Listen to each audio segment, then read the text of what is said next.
Bonjour, mesdames et messieurs. Nous sommes sur la chaîne de télévision d'Eren Media TV et le programme Actu Analyse. Comme peut-être vous le savez, nous avons commencé à faire des émissions sur cette chaîne depuis le 1er janvier de cette année 2021. Jusqu'à maintenant, nous avons fait seulement des émissions en kurde et en turc.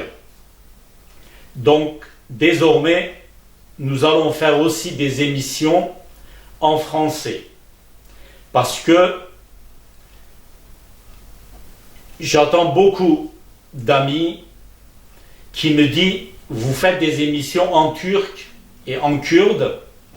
Mais malheureusement, nous ne comprenons pas. Les amis ici à Strasbourg, et aussi j'ai eu des mails de la part de certains amis. Et tous ces amis ne sont pas bien sûr européens.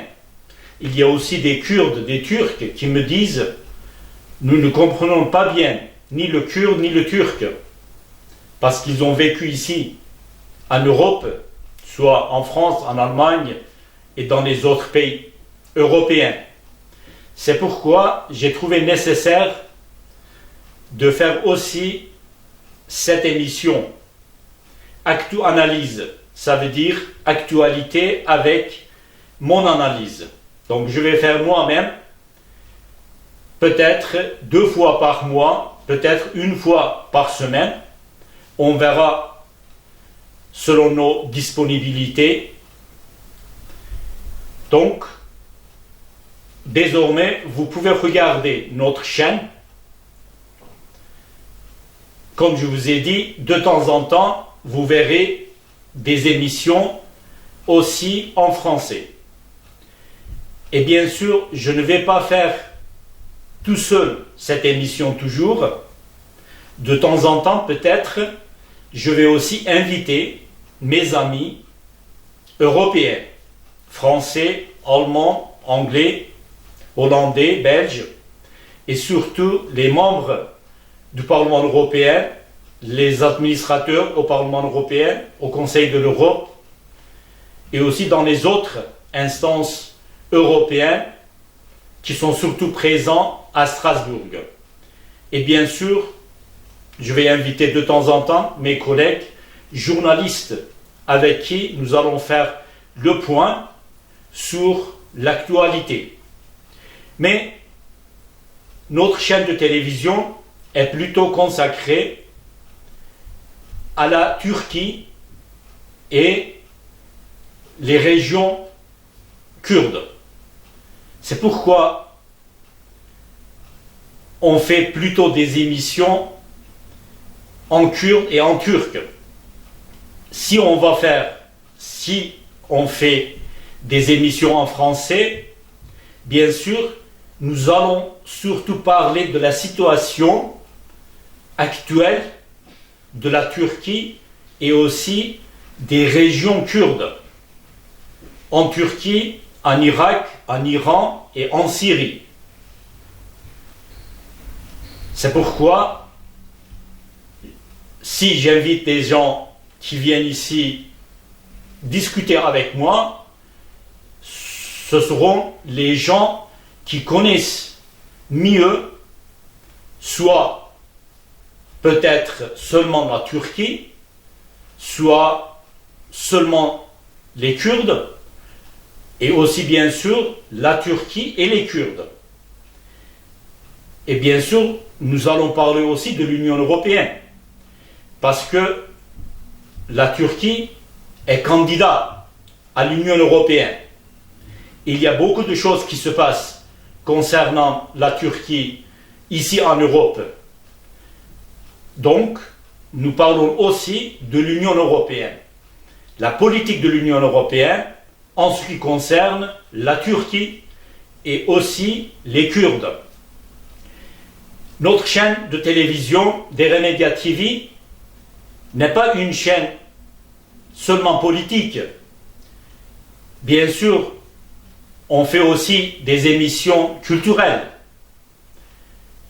J'ai eu des invités chanteurs et prochainement des chanteuses. On va faire aussi d'autres émissions concernant la vie quotidienne de la communauté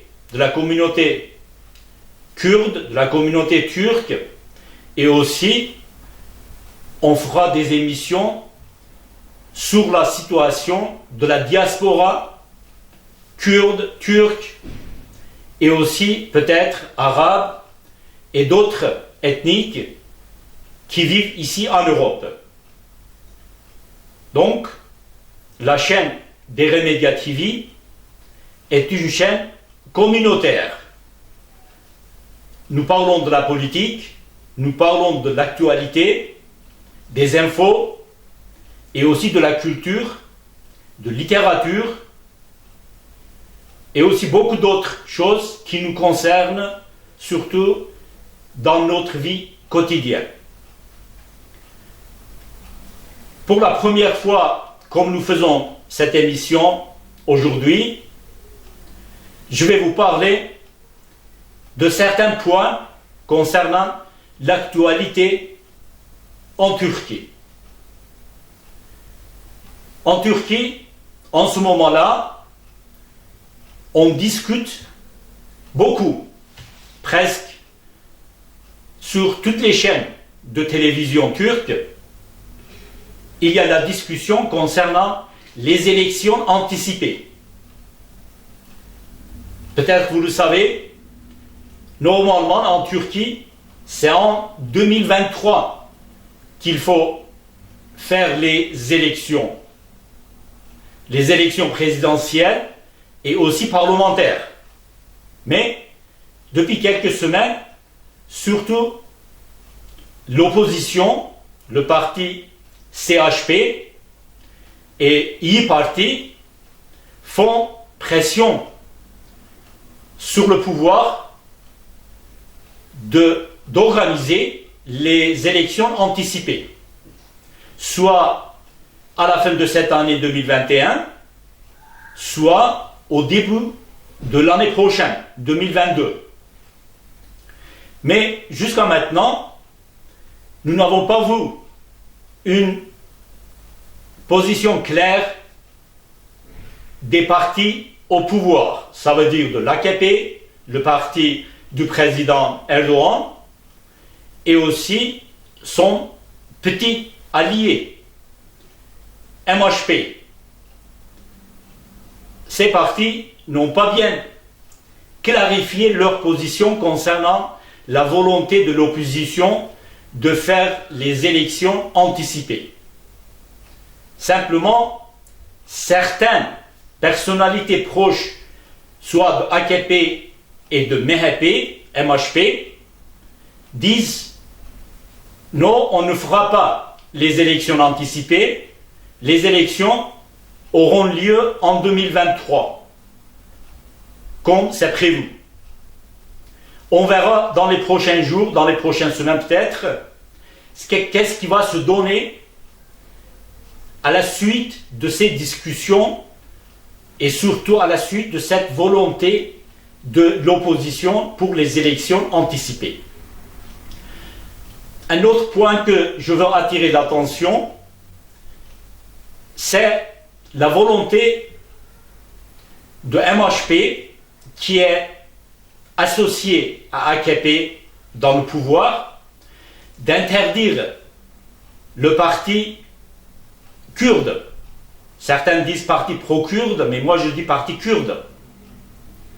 HDP,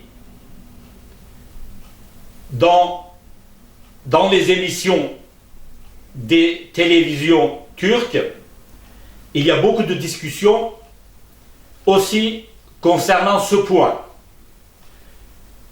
Surtout, MHP veut que le parti kurde HDP soit interdit. AKP n'a pas encore clarifié sa position, mais les autres partis, bien sûr, les partis à l'opposition, ne disent pas la même chose. malgré que certains partis ne clarifient pas leur position, mais ils ne disent pas aussi qu'il faut que le parti kurde soit interdit. Comme vous le savez, l'ancien président de ce parti, Selahattin Demirtas, est en prison sans qu'il a eu un jugement. Depuis plus que 3 années, il est en prison sans aucun jugement et le pouvoir, surtout AKP et MHP, veut le garder toujours en prison. Comme vous le savez, le Parlement européen a pris une décision la semaine passée à Bruxelles et le Parlement européen a demandé, par cette décision, a demandé à la Turquie de libérer immédiatement Selahattin Demirtas et ses collègues qui sont en prison d'une façon arbitraire. Et aussi, le Parlement européen a demandé la libération de quelques autres personnalités, comme Osman Kavala, qui sont aussi emprisonnés arbitrairement. Mais la Turquie n'a toujours pas répondu d'une façon positive à cette demande du Parlement européen. Par contre, le pouvoir turc, AKP et MHP, considèrent que c'est un chantage de la part du Parlement européen fait contre la Turquie. Et comme vous le savez peut-être, l'année passée, c'était au mois de décembre 2020, la Cour européenne des droits de l'homme aussi a pris une décision concernant la libération de Selahattin Demirtas. La Cour européenne des droits de l'homme a demandé à la Turquie de libérer immédiatement Selahattin Demirtas. Mais la Turquie n'a pas aussi répondu à cette demande de la Cour européenne des droits de l'homme. Donc, en Turquie, soit la volonté de MHP d'interdire le parti kurde HDP est discutée, et aussi la décision du Parlement européen concernant la libération de Selahattin Demirtas est aussi discutée. On verra aussi dans les prochains jours, dans les prochaines semaines, qu'est-ce qui va se passer. De toute façon, dans les prochaines émissions, je vais vous informer aussi concernant éventuelles positions du gouvernement turc. D'autre côté, en Turquie, surtout dans le parti CHP, CHP, il y a des députés qui démissionnent. La semaine passée, 3 députés de ce parti ont démissionné. Ils veulent surtout qu'il y ait la démocratie dans les instances de ce parti. Ils accusent le président de ce parti, Kemal Kılıçdaroğlu, d'avoir tout pouvoir dans ses mains et ne laissant pas la parole aux membres du parti, y compris les parlementaires. Ça, c'est leur demande. Ça a été leur demande à Kemal Kılıçdaroğlu, mais après, ils ont dit que nous n'avons pas eu de bonnes réponses.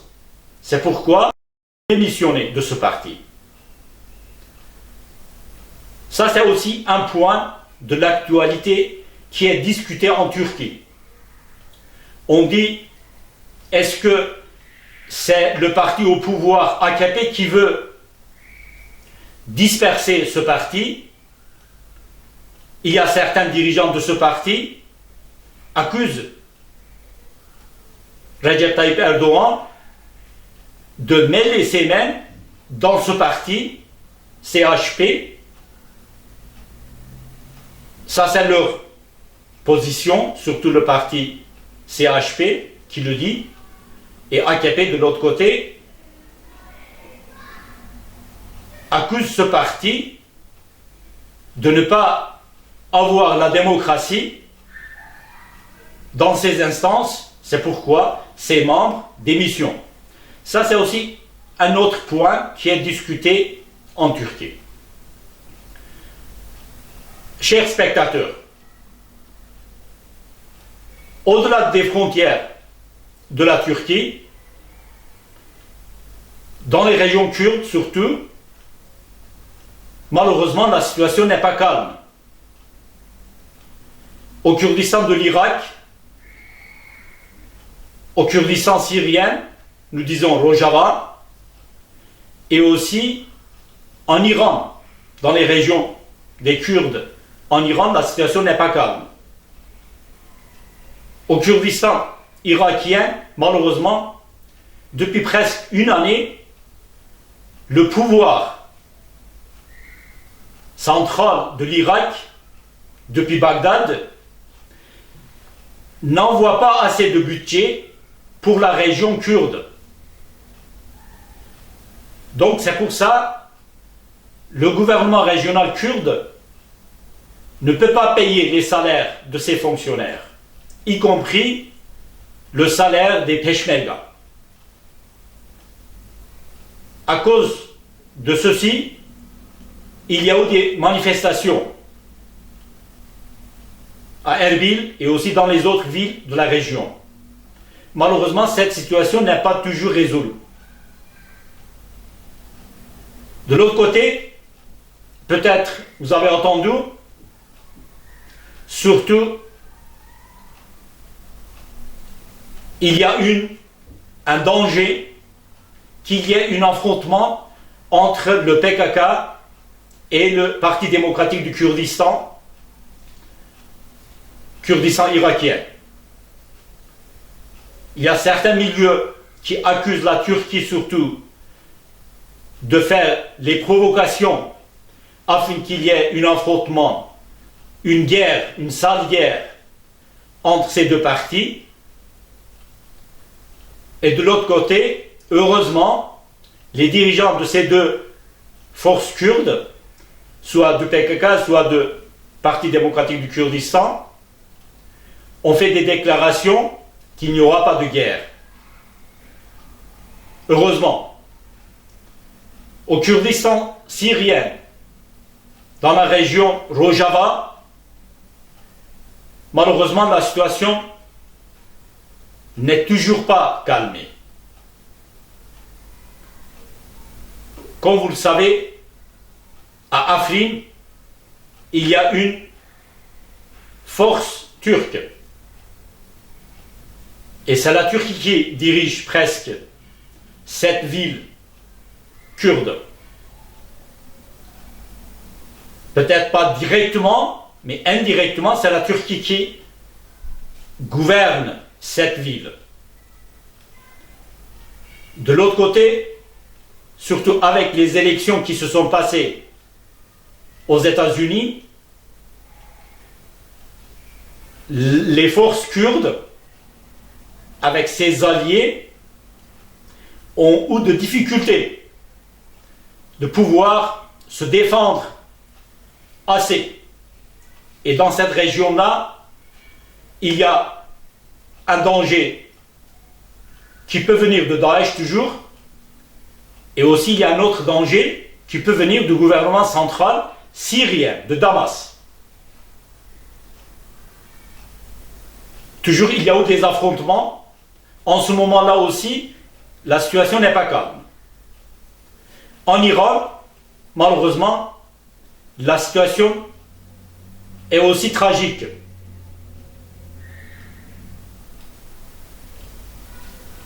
On fait des opérations dans les régions kurdes. La semaine passée, il y a eu presque 100 personnes ont été arrêtées. par les forces iraniennes. Et comme vous le savez, l'Iran est un pays fermé. On ne sait pas ce qui se passe là-bas. Mais nous, en tant que Kurdes, nous avons nos réseaux. Nous recevons des informations de cette région. Peut-être pas assez suffisamment, mais nous recevons des informations. C'est pourquoi je vous dis, la semaine passée, dans les opérations qui ont été menées dans les régions kurdes, plus qu'une centaine de Kurdes ont été arrêtés. Ceci a été aussi confirmé par l'Association des droits de l'homme kurde qui est basée à Londres. Voilà un petit résumé de l'actualité, quelle que soit la Turquie et aussi les régions kurdes. Notre émission Actu Analyse, comme je vous ai dit au début, va continuer. Jusqu'à une nouvelle émission, je vous souhaite bonne journée